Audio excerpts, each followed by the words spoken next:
Hi, everybody. I'm Miss Alex, and today begins our first segment of spooky online stories for teens. The stories we are going to read in this segment are recommended for ages 12 and up. Parents, please preview these stories before watching them with young children. Let's get started. Today, I am going to read Chapter 1 of The Graveyard Book by Neil Gaiman. How Nobody Came to the Graveyard. There was a hand in the darkness, and it held a knife. The knife had a handle of polished black bone and a blade finer and sharper than any razor. If it sliced you, you might not even know you had been cut, not immediately. The knife had done almost everything it was brought to that house to do, and both the blade and the handle were wet. The street door was still open, just a little, where the knife and the man who had held it slipped in, and wisps of nighttime mist slithered and twined into the house through the open door. The man, Jack, paused on the landing.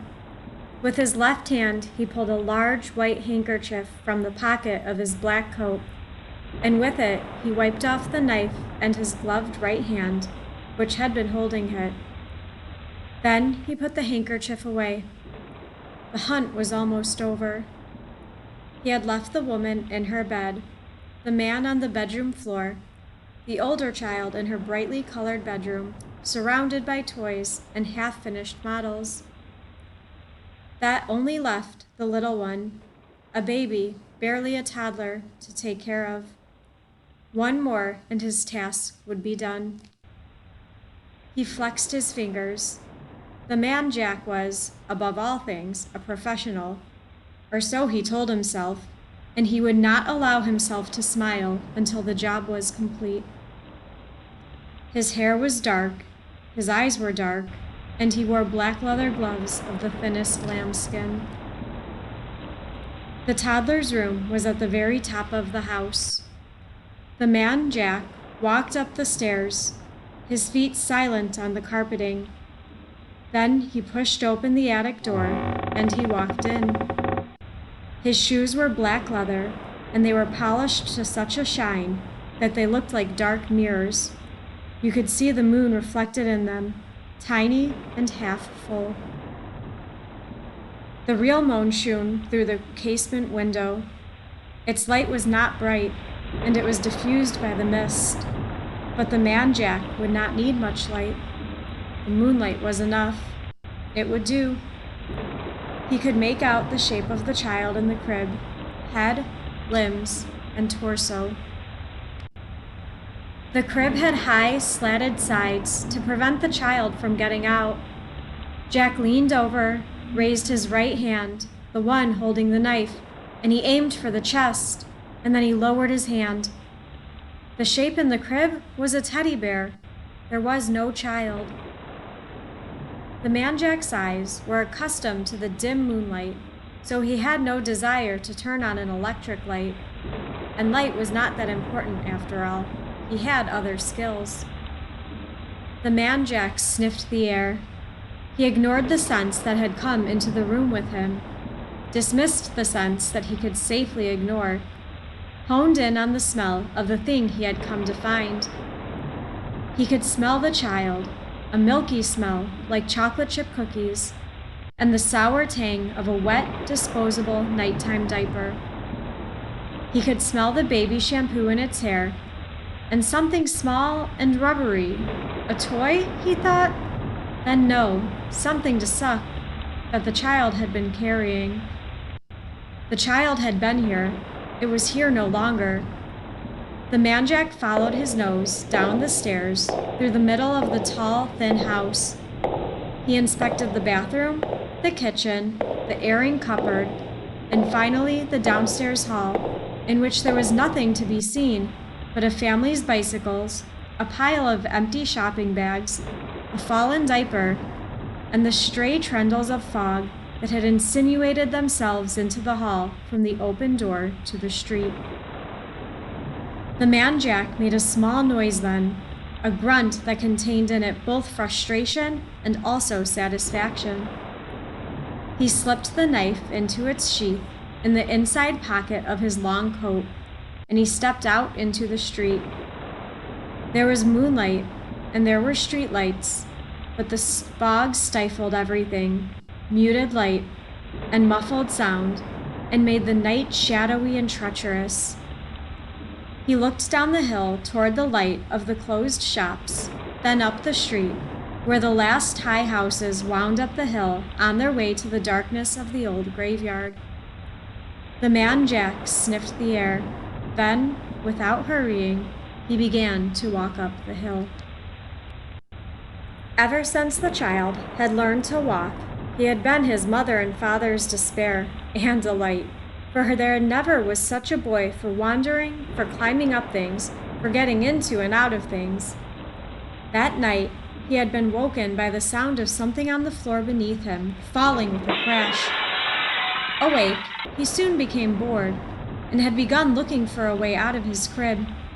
It had high sides, like the walls of his playpen downstairs, but he was convinced that he could scale it.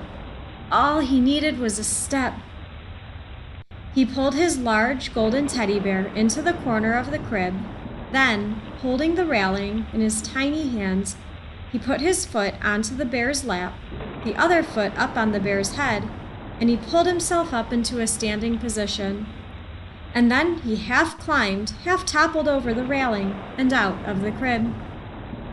He landed with a muffled thump on a small mound of furry, fuzzy toys, some of them presents from relations from his first birthday, not 6 months gone, and some of them inherited from his older sister. He was surprised when he hit the floor, but he did not cry out. If you cried, they came and put you back in your crib. He crawled out of the room. Stairs that went up were tricky things, and he had not yet entirely mastered them. Stairs that went down, however, he had discovered, were fairly simple. He did them sitting down, bumping from step to step on a well-padded bottom. He sucked on his number, the rubber pacifier his mother had just begun to tell him that he was getting far too old for. His diaper had worked itself loose on his journey on the bottom down the stairs, and when he reached the last step, when he reached the little hall and stood up, the diaper fell off. He stepped out of it. He was only wearing a child's nightshirt. The stairs that led back up to his room and his family were steep, but the door to the street was open and inviting. The child stepped out of the house, a little hesitantly. The fog wreathed around him like a long-lost friend, and then, uncertainly at first, then, with increasing speed and confidence, the boy tottered up the hill. In the little town, at the bottom of the hill, the man Jack was getting increasingly angry. The night had been one that he had been looking forward to for so long, the culmination of months, of years of work, and the business of the evening had started so promisingly. 3 people down before any of them even had a chance to cry out. And then it had gone so maddeningly wrong. Why on earth had he gone up the hill when the child had so obviously gone down the hill? By the time he had reached the bottom of the hill, the trail had gone cold. Someone must have found the child, taken it in, hidden it. There was no other explanation.